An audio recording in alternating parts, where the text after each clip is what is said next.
Hello, it's Antrese, and welcome to another episode of the Savvy Painter Podcast.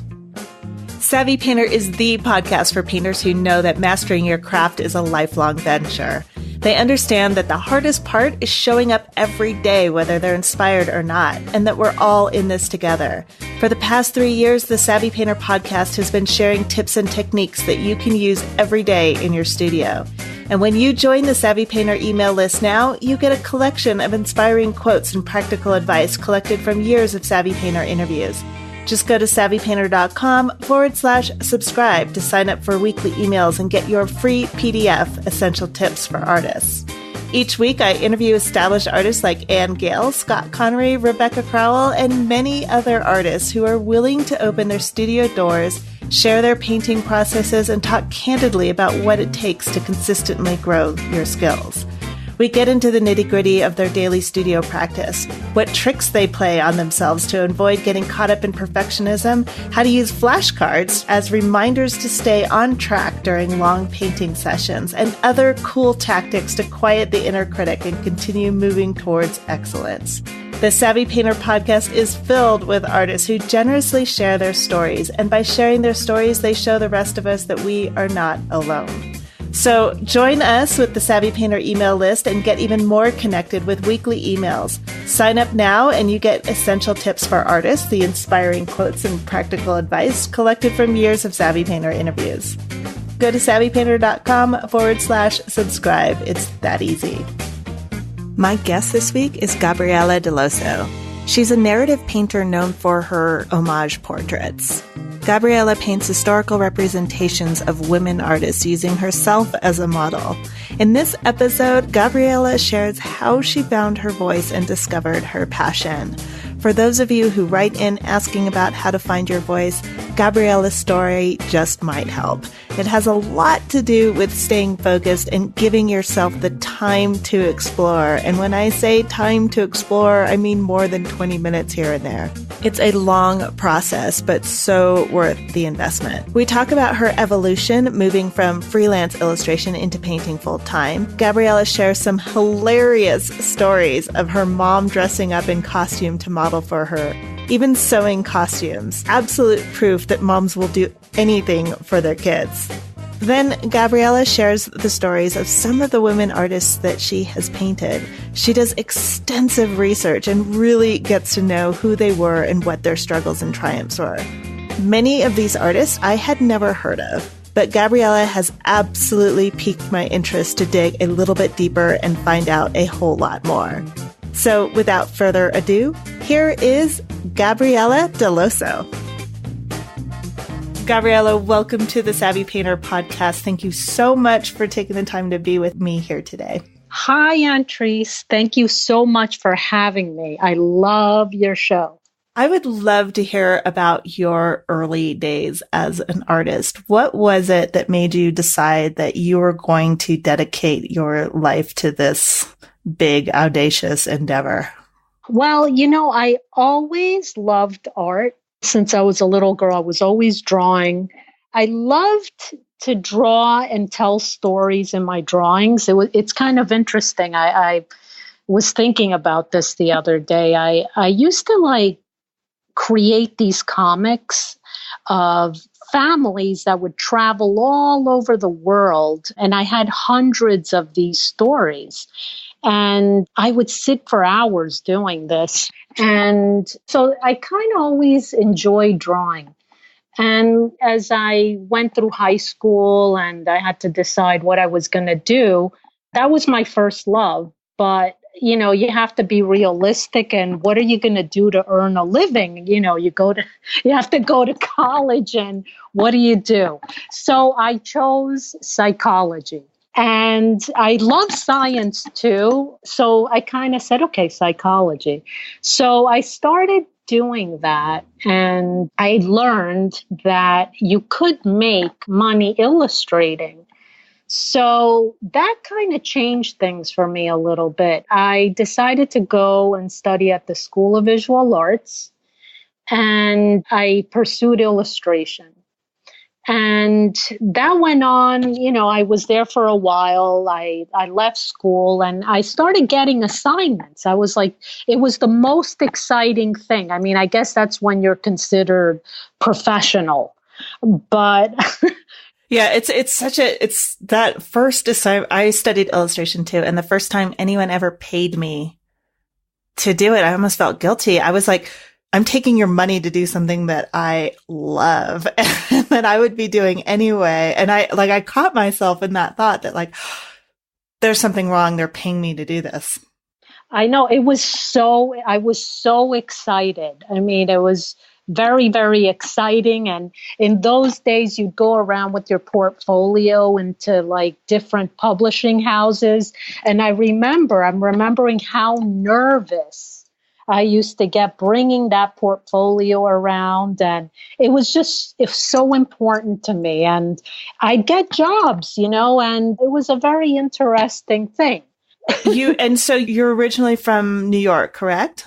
Yes. So do you remember that like I know what that felt like, but for me, the email was just starting. So you could kind of get away with doing a little bit over email. And that was really exciting because it showed you were super technologically advanced using email. But I was trained to really concentrate on the presentation of your portfolio and all the things that you were supposed to do when you go into some, they talked a lot in my school about editorial publishing was sort of like the big thing to get into. And so they talked a lot about going into the publishing houses in New York. Yeah. I'm really curious. Do you remember like that first time, like you kind of stepped into the lobby and you're like, oh, I'm here? You know what? I remember I had my portfolio with me and I had a panic attack.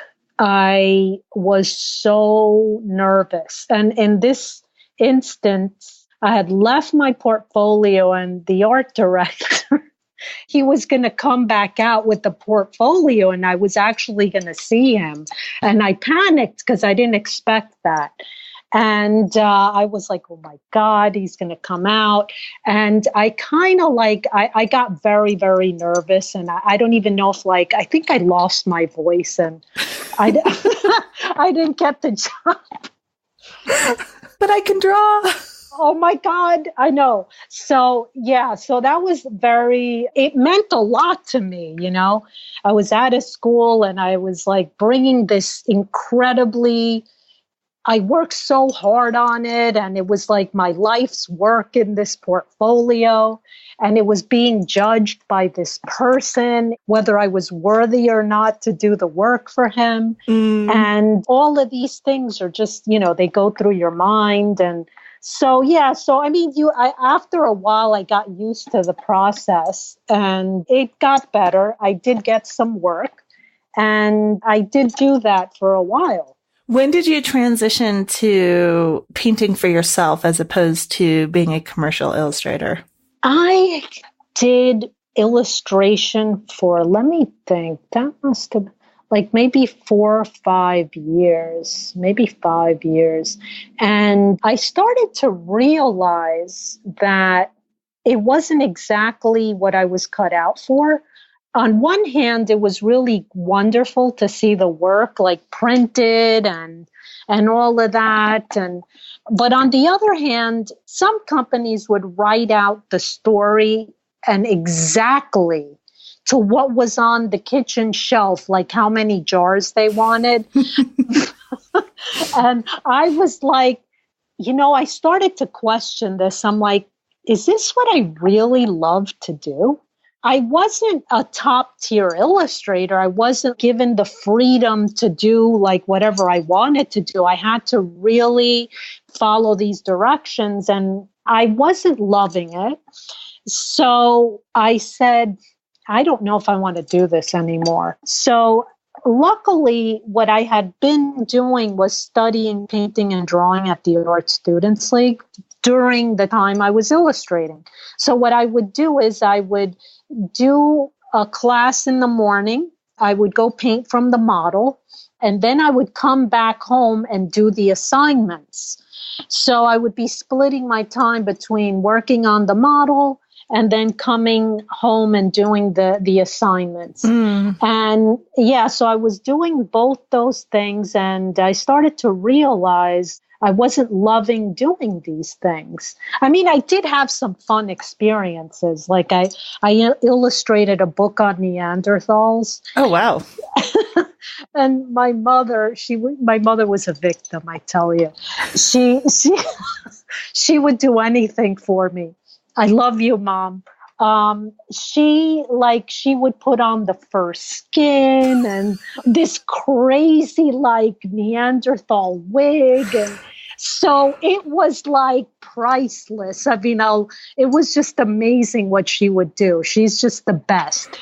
And so anyway, I'm just picturing this. I hope you have photos of this, like behind the scenes photos. That is so classic. I had some very unique, interesting experiences. Another time she was a pilgrim, and like she had to like beat up this wolf. And it was amazing. She was so convincing how angry she was. And I never forgot that. I was impressed by it, like the genuine anger that came out of her. So anyway, so she was a great model, and she is still to this day. So I kept painting at the school, and I really minimized doing the commercial work. And I kept going and going, and I kept studying the painting from life. And I said, you know what? I love telling stories. I mean, I really want to start doing some of my own paintings. So I started doing paintings for myself while I was in class. And I think I started with self-portraits. I always collected costumes and stuff like that. I kind of drew off of that. I've always been a thrift shopper. And so I was like, okay, I'm going to put these two together. And that's how that started. That is such an interesting place to be in, though, because so what I'm imagining is you'd already graduated from school once and you were, sort of in the career mode and realized you wanted to make a switch. But so these classes that you were taking are the sort of classes that you could go on indefinitely, right? Every school has, night programs or something. You just take these one-off classes. Yeah. Yeah. So you can go in, you paint from the model, and it's a wonderful experience. I love doing it. Yeah. And I can see at some point, you need to sort of turn off. It's that part of turning off the voices in your head, so to speak, turning off the instruction and just being quiet enough to hear your own voice. Exactly. And so when I decided to become just totally independent, I was like, I'm blank. It was the weirdest thing. It was like there was nothing on the slate there. Nobody's telling you what to do. I know. So it was a kind of an odd thing. And so then I was like, okay, I think I need some sort of a theme. And, I came up with clowns. I know that sounds weird, but there's a lot of people that are really scared of clowns, Gabriella. I know. I've heard that over and over again over the years, but I'm not one of those people. Well, to be fair, I think your clowns are like, when I imagine a clown, I picture like the ball on the nose and the red hair and the giant shoes and all that. And yours are more the classic clowns, right? The sort of, yes, they feel like 200 years ago clowns. That's exactly the type I love. I know that a lot of people listening to this podcast, that there's this transition period, right, of either being literally a student where you're going into class at a university, or you're doing that type of studying where you're hand picking classes and dropping in on workshops consistently here and there, or studying on your own. And you're kind of in that really learning phase and taking other people's advice, instructions, and how things should or shouldn't be done. And that moment that you're talking about right now is kind of a scary moment. It's kind of like the little bird leaving the nest and flying off on its own. When you came up with this series and when you started thinking to yourself that, okay, that there's that moment of where everything's blank and you're like, I'm by myself. I don't know what to do. Yeah. How long did that last for you? What can you describe that a little bit and how you kind of came into that realization that you needed to make a series and that, like this was something that you needed to do to grow as an artist? I was doing my own paintings while I was in school, but at home, but I was all over the place. That's kind of when I was like recruiting my mom. Like, I'm like, you've got to pose for me, please. So I would have her in these different poses and she would sit for me. So this was a really nice thing, but the paintings weren't exactly tying together. The first painting I did before I decided to do the clowns, and maybe I'm just thinking, maybe it catapulted me into choosing the clowns, was one where she was sitting at a sewing machine. And I set this setup up where I had an old-fashioned sewing machine and there were all these puppets and she was like sewing puppets and some of the puppets were clowns. And I had the sewing machine light on and it was very dramatic. And so I don't know, maybe something about that struck me and I'm like, I kind of I like the painting too. It came out kind of neat. Do you still have it? Actually, somebody owns that painting, but I have photos of it and I look at it from time to time and I'm like, oh, that was a neat painting. It's a little different in style, but it was a little more impressionist, but I liked the way I caught the light and the puppets were kind of interesting to me. They were colorful.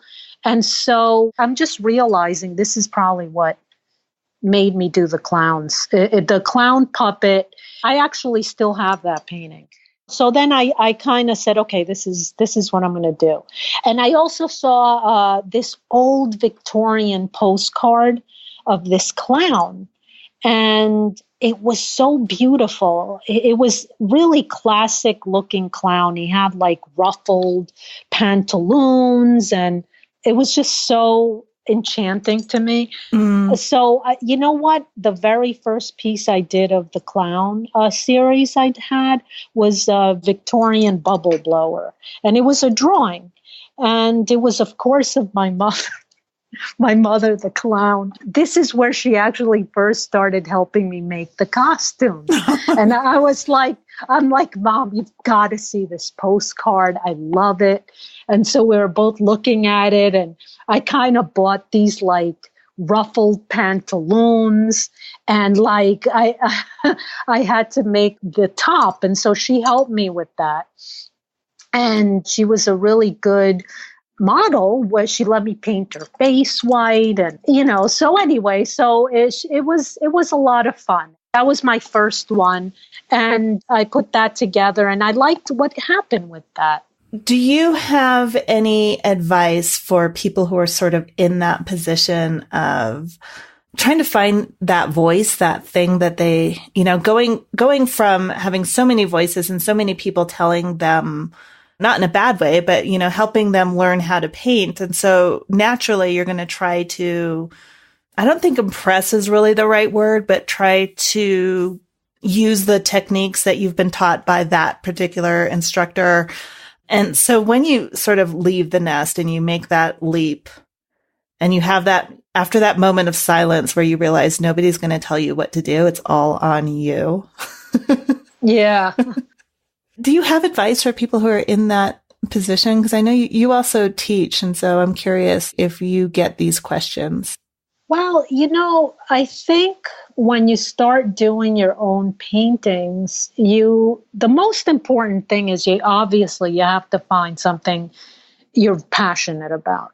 So that's going to be the hard part. And I mean, it's not the hard part. It's how are you going to translate it into your own painting? Because you can be passionate about something and you don't make that translation. Mm-hmm. So that's the trick. I mean, it's interesting. When I was doing all of this, there was no social media. The internet was starting out, but it wasn't like it is now. No. Yeah, so I kind of wonder about that. I'm telling you, I kind of think I've been doing this social media thing for a little while now. I don't know, 2 years, 3 years. And you know what? I kind of feel I've realized it's a bit of a distraction. It has its good You things. don't I say. mean, I know, right? So it's like at first it's like, wow, you get to see this, you get to see that. But then it's like, okay, this I am seeing now in reality, and it's addictive too. Yeah. Yeah, because you want to see what's going on. And Yeah, and make no mistake about it, that's on purpose. I mean, they have entire departments. There are like hundreds and hundreds of high-level graduate degrees in psychology and user interface and all that, trying to figure out how to keep you on Facebook or Instagram as long as possible. yeah, it's a very interesting thing. I mean, but I've started to realize that, and I'm like, wow. And so to me, that it's interesting because I'm kind of happy I didn't have that when I decided to start my own paintings, because I think you need to be in your own space. Mm-hmm. And if you have so much information constantly coming into your mind, I don't know. I mean, I think it's kind of distracting, and I'm not sure you can achieve what you seek in terms of your own voice. Will there be too many influences? You know what? Maybe that's a matter of your personality. Maybe it depends on your personality, but I find for myself that I have to be totally in my own bubble. Yeah. And I have to like be focused on, is this going to work? And is this really saying what I want? And if you get carried away with like things that don't matter, the painting might not come off like you want it to. Yep. Yeah, I think, it's really interesting that we have this, those of us who were alive before social media. I think the internet just meant that I didn't have to drive to the library at first, Yeah, exactly. Right. Yeah. At first, that's kind of all it was. And I didn't have to go to the post office, and I didn't have to drive to the library. But those weren't things that were like every 5 minutes, something that needed to happen. Right. Yeah. So people who sort of have that advantage were used to spending long periods of time. 8-10 hours just sitting in their studio working without ever even thinking about doing anything else. And now I feel like even when you want to do what's called deep work, you are constantly battling, I think, this idea that it's constantly in your head saying no to checking your phone, checking your email, checking whatever it is. So it's there in your head where that wasn't even a consideration before. It just didn't exist, if that makes any sense. So I think there's this, in terms of like the amount of willpower that we have, we're using a lot now to resist all these distractions. Yeah, that's very true. And what's interesting for artists is everybody wants to be good. We all want to be good artists, and it is competitive in a sense. And that right there is, I guess, the downfall of the whole thing. It's like a catch-22, because okay, you want to be in the whole art world, you want to be taken seriously, so you're like, oh, I've got to see what's going on, what's happening. But then on the other hand, what does art really mean? Is that what it's about? Is it about that thing where you want to be accepted by the world and you want to be in the running or whatever? Does that really make your voice what you want it to be? Is that a distraction? It's interesting. I think the best artists who are really good are in their own zone. Mm-hmm. I really don't think they're sort of looking at other people too much. I think they're totally devoted. It's like a devotion. Like, I mean, the really good ones, they're just devoted to that art. It's a beautiful thing. I mean, I've seen it and I've admired it, and it's an inspiration. It is, yeah. And it's sort of, it's a huge question and it's intimidating, right? Because if you think about it too much, then it's I don't know, speaking for myself, if I think about it too much, I'm almost like a deer in the headlights, like I can't do that. But if you think about what's your legacy going to be in art, is the art that you're making going to matter 2 generations after you're gone? That's a lot of pressure. It's a lot of pressure. I know, right? So that's why I don't like to think about it. I just want to paint and not worry about that and just make the art that is speaking to me now. And that's for somebody else to decide. Exactly. And I think in order to be able to put yourself into it and that love of your art and how you love the art and to really make it grow, you have to be totally focused on it. Totally focused on it. Mm-hmm. So that's where the social media thing makes things kind of difficult because it's like you have too many images in your mind. You know, it's like when you're looking, it's different than when you go to a museum and you walk around and you sort of see the real thing and you kind of study certain things. And even in a museum, like, I can't walk through a museum and go to every single room. I have to be selective and just like take in a few things and think about it. But imagine like with this social media, it's like you're bombarded with like image after image after image. And that is interesting for an artist, a visual artist, you know? Yeah. I mean, I can imagine how musicians feel. I don't know if it's the same thing, but the visual artist has to deal with that. And I don't know. I think for somebody coming out of school wanting to create their own thing, I think that would make it harder.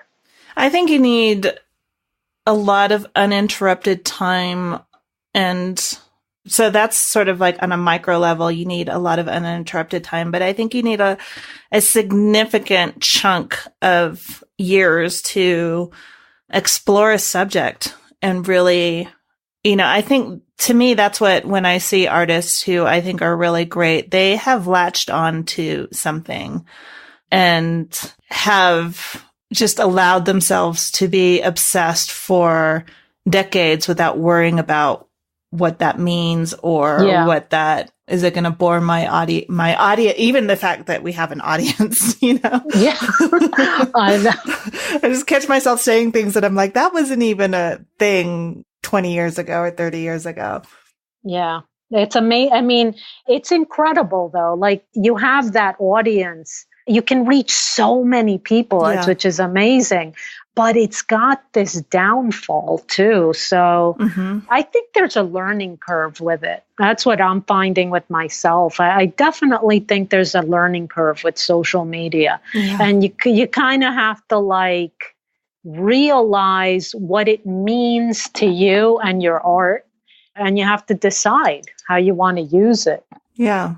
And in terms of the distraction thing, I'm just thinking of this right now, but it sort of reminds me a little bit. I come from a really big family.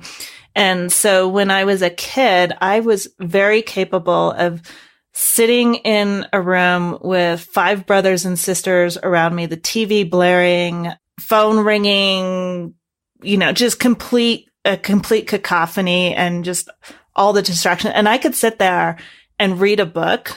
Me too. And be completely unaware of the conversations that were around me, or, you know, it would take my brother throwing a pillow at my head to get me to look up and be like, what? You know, what did you say? And it wasn't that I was hearing it, and it was just like, now the interesting thing is that, you know, now that I'm not in that situation anymore, and after college, I lived by myself for a long time. And so I got used to quiet. And now if there's somebody in the other room talking and I'm reading a book, I'll read the same paragraph like 3 times because it distracts me that much. And it's just so interesting what we can adapt to. And so I think that there's that same sort of maybe adaptation that we need to figure out with social media, the internet and all that, just to be able to tune it out and do the work and just kind of go into our own little world and stay there regardless of what's happening all around us. That's true. It's interesting. I'm exactly like you. I would have the TV on. I could study with a lot of noise, and now it's changed. But I think for me, the social media is distracting because it has to do with the art. Mm. And so it's something I'm truly interested in. So like that topic really grabs my attention. So it's a battle. So it's a tough thing, but there's a learning curve. There's definitely a learning curve. So, I mean, I don't know how people's brains develop, but if you grew up with social media and your brain is maybe adapted to it, maybe it's a good thing. Who knows? Yeah. Who knows? Yeah, it might be how I was as a kid, and people would be like, how can you even do that? Like I could sit there and read Shakespeare with the Rolling Stones playing in the background and my brother's like, Yeah. It's kind of amazing what you're able to do. So maybe this is just a generational thing that for whatever reason, I haven't learned to quite tune it out yet. Yeah. What are you currently working on? What are you currently obsessed with? Are you still dressing your mom up as a clown? I'm not actually. Her modeling days, I mean, I'm not going to say they're over, but she's on sabbatical, maybe? She's on sabbatical, yes.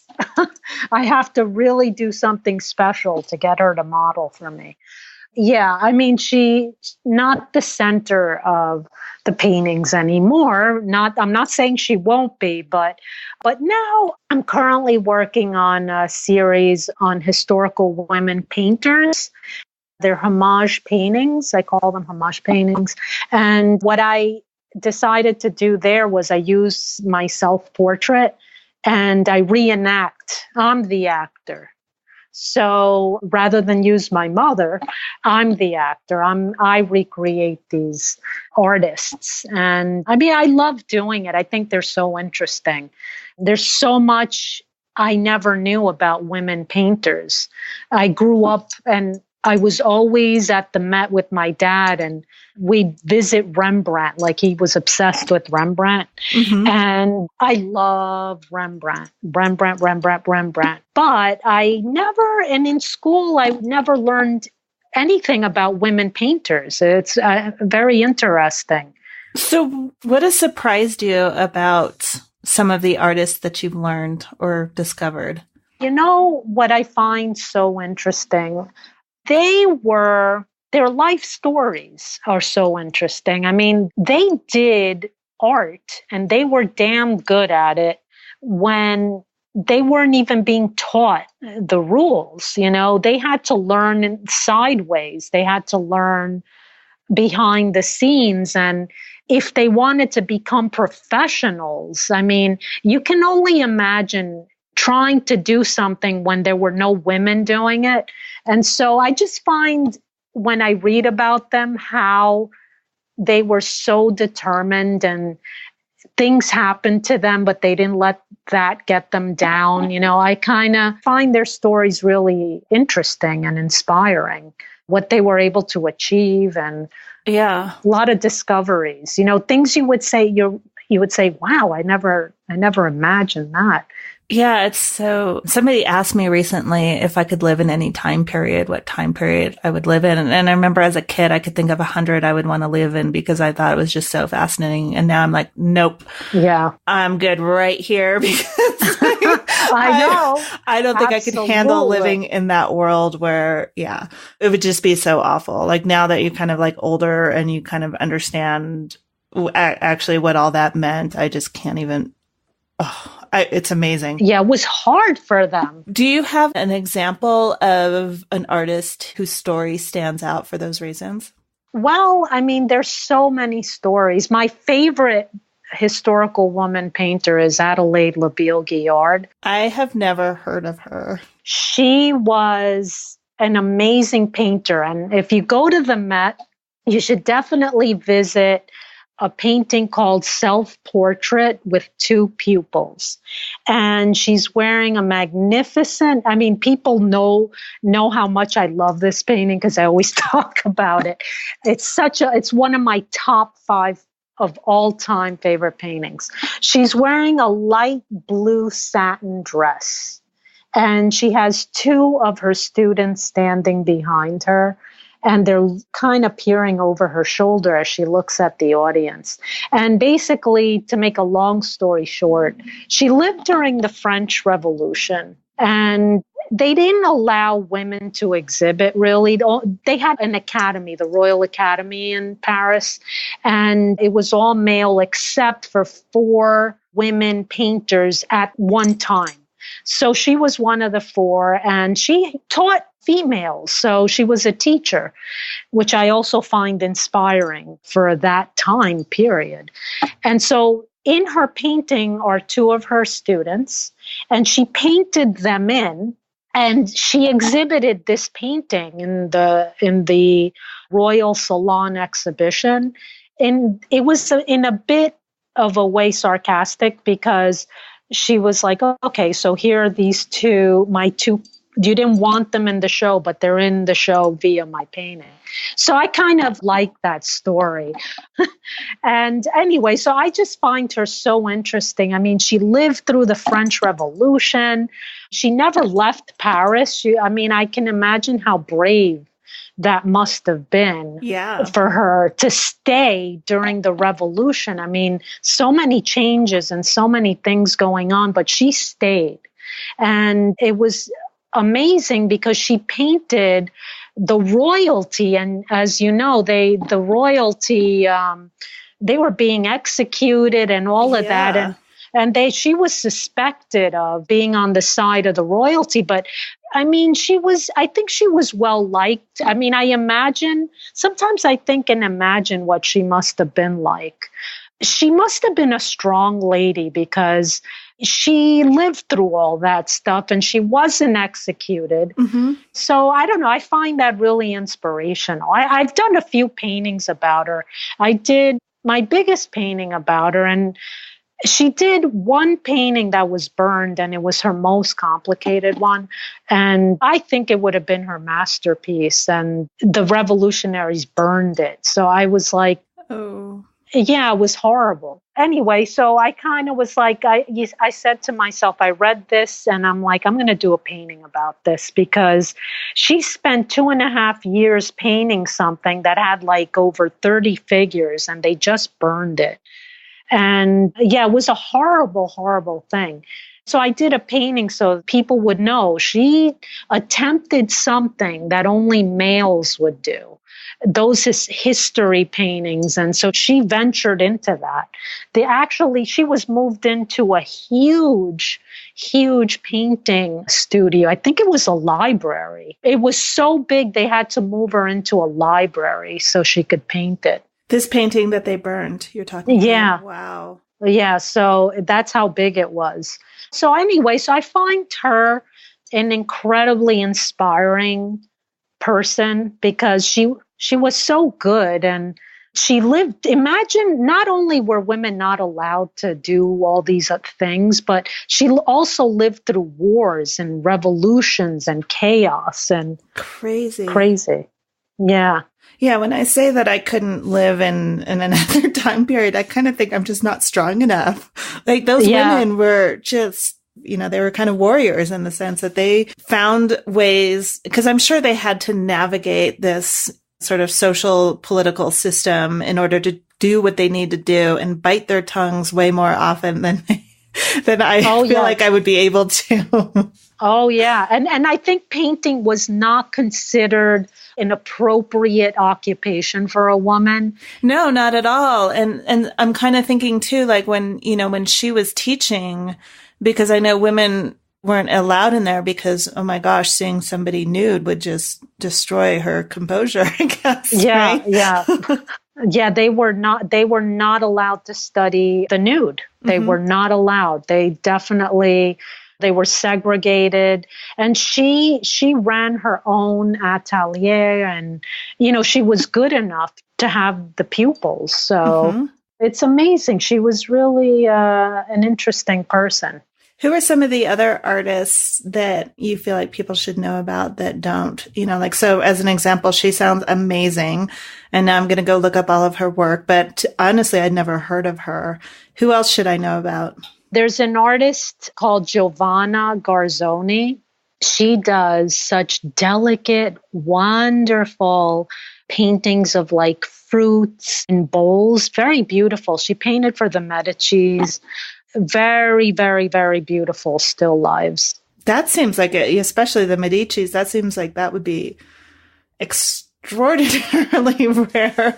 I know. Because then she's competing, but she's competing against Caravaggio. She's competing against those kind of artistic legends. And I'm sure that from what I understand of that time period, they really protected their commissions and their patrons. Yeah. In the sense that they didn't want to share.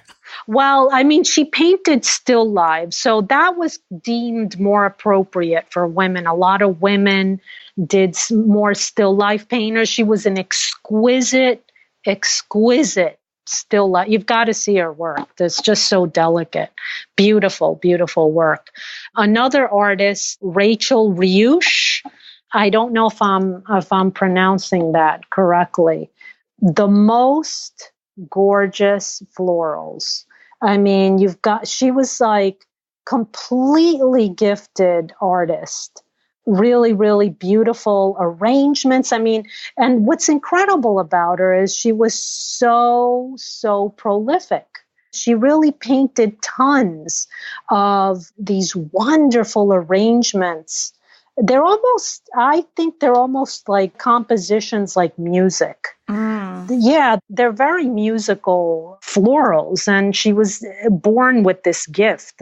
Just incredible, She was from the Netherlands. So very, very interesting floral painter.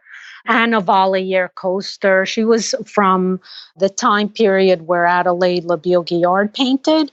And she painted terrific still lives. Some people said she was better than Chardin. Beautiful arrangements. Very, very beautiful arrangements. So, the list goes on and on. Yeah. There's so many. Yeah. They're just some terrific, interesting painters that, you learn about them. There's an Italian painter, early painter, Sofonisba Anguissola, and her life story is super interesting.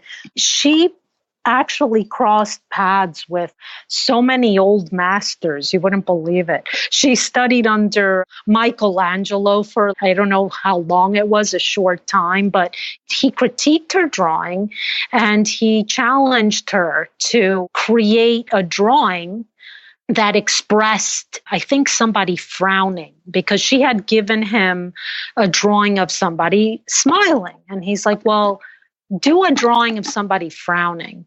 So she came up with this idea, a drawing of her little brother being bitten by his finger being bitten by a crab. And he was kind of like in sort of in mid-action with this finger. And you know what? An art historian compared that to Caravaggio's Boy Bitten by Lizard. And they say he got that idea from Sofonisba. So it's kind of interesting. That's very interesting, because when you said it, that was the first thing I thought of, was that Caravaggio with the lizard. Yeah, because she did that like 40 years before Caravaggio. So it's kind of an interesting, little things like that you find out. And she was just a very she lived in her 90s, I think. And wow. But yeah. For that time period, that is, because I think the expected lifespan was like 40 something, right? I know. It is incredible. I'm like, look at her and I'm like, wow, this woman was amazing.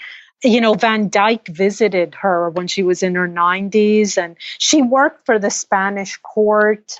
And she entertained Van Dyke with her stories of like the year she spent in the Spanish court. And Wow. he painted her and drew her, I think. So, I mean, I think Rubens copied one of her paintings, so it's kind of like, I know. So it's like all these interesting stories you find out. Oh, I love it. Would you be willing to just sort of do a brain dump, make a list of these artists that you've been looking into and send me an email with them? Because I know what's going to happen. People are going to email. People are going to be like, who are they? Where are they? Where can I find them? Okay. So just enough that like they can, we'll just do a list and people can Google them and, go down their own rabbit holes. Okay. Yeah. That would be awesome. Yeah, I would love it. That's kind of like the whole idea of it. Like, let's talk a little bit about these super interesting people. They were like these life stories. And Sofonispa, so interesting story. Her first husband died, and in her late 40s, she remarried, okay, which was so unusual. Mm-hmm. And he was like a sea captain. The second husband was a sea captain. He was a sea captain. Like, they apparently like just fell in love, and she married this sea captain. So I don't know. I just find the whole story just so romantic. I'm like, wow, like hundreds of years ago, and this woman was like unbelievable. He couldn't stop her from creating her art and happiness. So my hero. Wow. Yeah, I know. Yeah, so cool. So you've done paintings of her? Yeah, well, I did a self-portrait drawing of her. Okay. Yeah, I did like a bust type of thing. I do drawing portrait busts, and she was one of them. And it's interesting because, I've written about her and I did this drawing. And when I was first doing the drawing, I said to myself, because sometimes I feel this kind of connection to these artists. Like, I'll just feel like I'm connecting with them. But in this case, I wasn't sure. I'm like, am I feeling this connection? I don't know. I wasn't sure of it. And so this is so interesting. In that day that I thought that, I had this movie on sometimes I'll put a movie on in my phone, and I'll put it on the easel as I'm working, just for a little kind of like noise or something going on. Uh-huh. It kind of keeps me focused on what I'm doing. And the movie was called The Last Offer. And the movie was about this guy. I didn't know. I just picked it on Netflix. Some kind of art collector who like falls in love with this woman. So anyway, he has this collection in the movie of these portraits of women, okay? And there was this one scene where I looked down on my phone, and there was the portrait I was using as reference, the exact same portrait of Sofonispa Anguissola. I'm not kidding. I had the book open to this portrait and a flash of the same exact portrait on my phone in the movie I was like, oh my God, is that like a sign or something? Are we connected? Is she talking to me? I guess maybe that's a sign that there was a connection. I don't know, but it's funny how like they're weird coincidences, So I kind of like, I love these painters, and I really do them out of like, wow. I'm like, I really admire them. The subjects that you choose, these are all people who have painted a portrait of themselves, or there's some visual reference, or do you ever choose somebody and then just try to recreate a sort of historical costume from that time period? I guess I'm kind of curious, like, how deep do you go into this? Do you start with the portrait and then discover the artist, or do you discover the artist and then look for the portrait? It depends on the painting. Like, most of them, I started doing just busts, like the portrait and then like the bust. Mm-hmm. And most of them had done the self-portrait, and I would use that and then kind of put my image into that. And I did a lot of those like that. But then I started doing stories, and I started doing more complex paintings. And so, to make a long story short, I started to use elements from their life or their compositions. Like there's an artist called Remedios Faro, and she's a surrealist, para-surrealist. She does magical paintings. I love her work. And she does not paint realistically at all. I mean, her figures are very non-realistic, and I could not possibly merge my image with one of hers. It just wouldn't make sense. But I love her subject. So I kind of was like, you know what? I'm going to recreate one of her paintings in a realistic style. Ooh. Yeah, since it's so not realistic, and I'm going to kind of change it around a little bit, put my own spin on it. So I kind of have done that. I've told the story of another artist who she did a lot of paintings of bird eggs in their nests. And it's a long story, but I discovered her through an author who wrote a book called America's Other Audubon. And she wrote this book about this woman whose dream in life was to create a book about the eggs and nests of all the birds in America. And so there's a book that exists that catalogs nests and eggs. And that's why it's called America's Other Audubon. Mm. And I never had heard about her. But the story is a little tragic, where she never got to finish the book because she caught typhoid fever. But her family finished the book, and it was her lifelong dream to create this book. So I did a painting where she's against a tree dreaming of the illustrations in the book, you know? Mm-hmm. So it's kind of like, I mean, these are their stories. Whether or not I use an actual painting at this point, because it's evolved now. The series has evolved.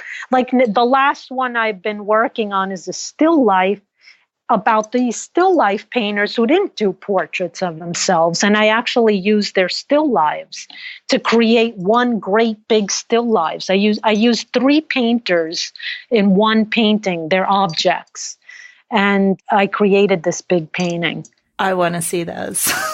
Yeah, so I'll send you that. So it's kind of like, I mean, it depends on, it's about the idea. I kind of like expand it as I go. Yeah, yeah. So it's something I love doing. That's the important thing. Yeah, it is. And it goes back to what we were talking about earlier about sort of finding your voice and finding that obsession and allowing yourself to start one place and for it to evolve. I mean, you started, it sounded like, doing these very traditional portraits, the busts, and then it sounds to me, at least, as your fascination grew, so did the paintings. Yeah, I mean, they evolved. I kind of like went from just the simple, like you said, bustio. With that, I kind of, they look traditional, but they're almost like a morphing, I guess.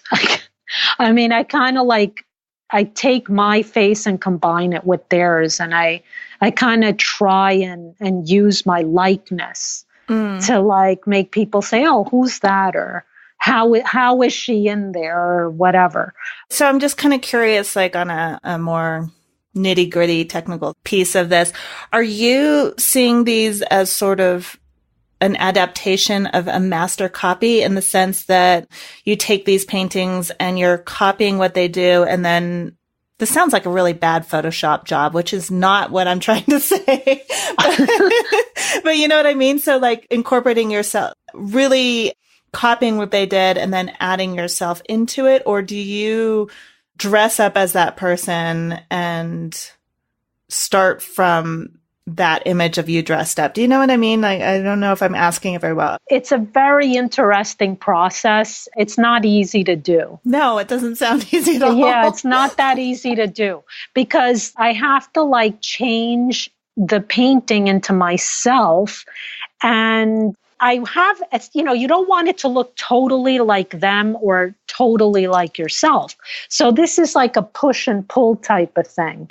But for the style of it, are you mimicking their style It sounds like you are. You're mimicking. I started that way with that idea. And I always do try to incorporate them, whether it be their style or their feeling into it. And when I started doing these, it was about trying to imitate the stylistic thing. Mm-hmm. But as I've gone on, I mean, I started doing these as drawings. And once I started doing the drawings, I realized you can't possibly make it their style because now it's a drawing. Mm-hmm. So then it became about just capturing the feeling of their personality in the likeness of myself. So it's like, am I capturing that? So yeah, so that's kind of what that's about. And that's a push and pull. That's hard to put your finger on. Very. That's like when I said, oh, I don't know if I'm feeling this, is that. And then with the movie, I was like, okay, maybe I'm on the right track here. Mm. So it's sort of a push and pull thing. I do look in the mirror to do these things. Sometimes I'm looking more at their painting and I'm like looking at the angles in their painting and I'm analyzing that. So it depends. A lot of it is like imagining it too, Mm-hmm. Every artist is different. There's no formula for it.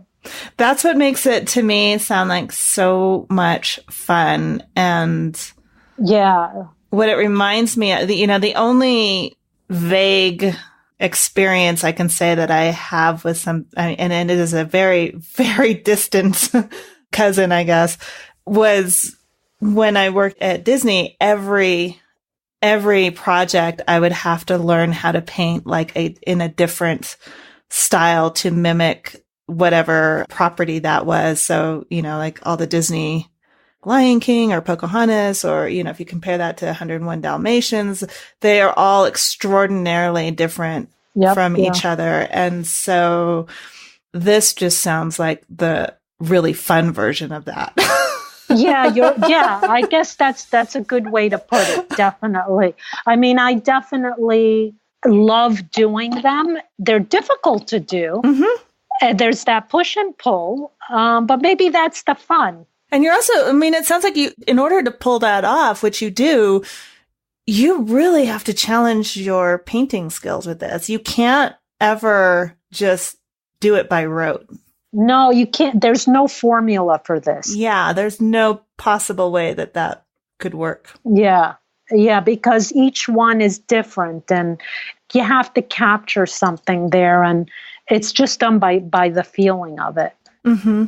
Mm-hmm. I'm by nature, and it's very interesting. I have two sides. I'm a bit sloppy, but then I'm also neat. And so I start my work in a sloppy way all over the place. And then I it's kind of organic when I start, very organic. I'm definitely not the type that'll start very perfect. Yeah, like you're not going to start with a grid. I can't do it. I can't either. I've never in my life used a grid. And when somebody tried to teach me, I was like, what? I know. I'm like, please leave me alone. I know. People, I admire people who can do it because I feel it must make their lives so much easier. And why do I have to do everything the hardest way possible? But there you go. You know what I've concluded about that, because I also admire people who use grids. It's very interesting what I've concluded. I feel like everyone's different, and you have to look at like your parents and see whether or not they're the grid type. I mean, oh, that's so funny. So no, absolutely not with my parents. No. Okay. So that explains it, because like in my case, it's very interesting. My mom's very organic. Like she does things like by feeling, and it's organic. My dad, on the other hand, oh my God, he is like perfectionist central. Like an engineer. Yes, he will fold towels like they look like they're from the department store. Oh my God. I mean, they're so perfect, and he labels everything. I mean, he is like, I mean, I find that, I have to say, I find it incredibly inspirational that he's like that. But it's so different than my mom, which is very organic. So I try to take the best of both worlds, and I'm not going to force. I have both. And so you have to look at the parents and like, it's not your nature. Don't do it. If you have both sides, embrace both. If you're totally organic, go with it. I mean, some people are so mathematical. It's probably something in them that they were born with, you know? Oh, that's so interesting. Everyone's different. I mean, certain types of artists I admire tremendously. They're so methodical. But I was not born this way. So I have to like embrace the reality of who I am and just go with it and make the best of it. It's so funny, though, how we resist that. I'm just thinking about how long it took me to start my paintings the way I want to start my paintings and to disregard everything that I was taught and just do it the way that comes naturally. Exactly. I resisted that and fought it for so long. And then finally I just got to the point where, you know what?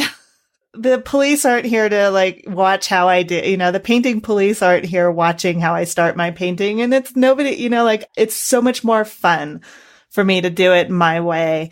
Exactly. It's just so interesting how long it took me to get there, though. I mean, like decades, I think. I don't know where I would at least be thinking, oh, I should be doing it the other way. Yeah. I mean, that's something that I went through also. But one thing for me, that feeling of it wasn't fun. It wasn't feeling like it was me. Like, I think it's really important technically, like you have to embrace who you are.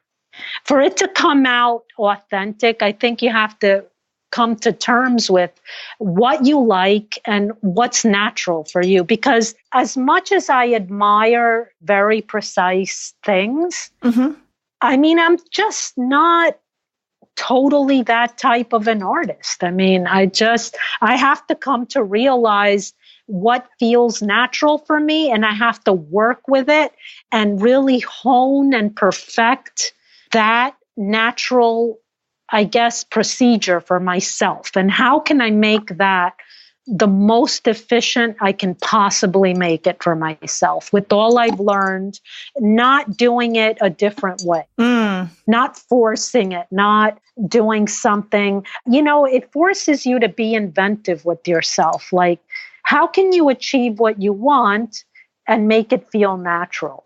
You know, and that's kind of the challenge I always challenge myself with. That's a big question and a fun one to pursue. Yeah, no, definitely. But if it doesn't feel right to you and you're like, geez, this is not fun, this is not feeling right, then maybe you're approaching the painting. I tell students that. I'm like, you've got to make this feel like yourself. If you feel like painting very tight is not your thing, then loosen up. Go with the more brushy way. Or if you're painting very brushy and you're just making brush marks and it feels wrong and you tend to like to detail more, then you have to kind of go in the other direction. So people have to find what is it that reflects their own nature. Great advice, Gabriella. I have nothing to add to that. Okay. I don't know. I tell that to students all the time. And it's like, some people are like, oh, you know, they stop fighting themselves. So, and when you do, you just take this big sigh of relief and you're like, why was I fighting so hard against myself all this time and making myself so miserable? It's such a relief when you stop. Yeah. Yeah. I mean, I guess that's what happens when you leave school. You're faced with yourself and you start to kind of see all the realities that who you are. Who are you? That's a big question. Yeah. And I think, you know, it's a lifetime to figure that out, but Definitely. definitely. Asking the question in the first place is hugely important. Yeah. For your painting, like who am I as a painter? And I think it scares people to try to figure that out. At least it scared me, this idea that I didn't know. Like, how could I not know? Like, I must not be a real artist if I don't know. It's a scary question. We're all faced with it. But the more you paint, experience comes into play, and you start to have some experience behind you, and you start to realize what works, what doesn't work, and what you do best at. And so it's, this is a lifetime of learning. Absolutely. Gabriella, thank you so much. This hour flew by. I know. So much fun talking to you, Antrice. Thank you so much for having me on your excellent show. I really enjoyed it. And thank you again. Absolutely. Thank you so much, Gabriella, for sharing your story and the stories of these other artists. Also, a huge thank you to Holly Lane, who connected me with Gabriella. I have to say, a very, very long time ago. It took me a while to get connected with Gabriella, but I'm so glad I did. So you might remember Holly from my interview with her last year. If not, she is another artist you should definitely take the time to get to know. Go to savvypainter.com and click on the podcast link. That's where you're going to find show notes for this episode. There are examples of Gabriella's works, links to the artists that we spoke about, and also links to connect with Gabriella. And you can also see a lot more of her work at GabriellaDelloso.com. The Savvy Painter podcast is made possible in large part by listeners like you. If you'd like to help out, it's quick, it's easy, and it is a huge, huge help to keep this show going. Just go to savvypainter.com/support. And with that, I have some very, very special people to thank. A huge, huge thank you goes out to Mr. Tom Breeden, Robert Doucette, Teresa Hill, Alchemy Works, Patricia Matranga Fine Art, Andy Doby, Right Design, Gabrielle McDermott, Alexis Redden, Tankersley Fine Arts, Don Chandler Fine Art, Kenneth Burke, Kathy Beeler, Kristen Curtin, Gail Height, Neely Arts, J.A. Moore, Shirley Williams, Ruth Kalb, Lois McCarthy, Deb Cook-Shapiro, Kathleen Speranza, Bruce Garrity, and Melissa Nolan. You helped make these podcast episodes possible, and I am extremely grateful for your support. Thank you so much. One more thing I want to let you know. This year, you can expect a lot more workshops from Savvy Painter. If you are an artist who struggles with getting painting time in or feels like you're always busy but never really moving forward with your art, then my workshops just might interest you. Past workshops include Mindset Mastery, a 5-week online workshop to help you get past the roadblocks that keep you from painting. In it, we tackle the inner critic, fears of artists, and setting yourself up for a successful creative day. The workshop, How to Develop a Relationship with the Right Gallery, helped several artists find the right gallery and show their work. So if this is something that interests you, you can go to savvypainter.com/workshop and get on the email list.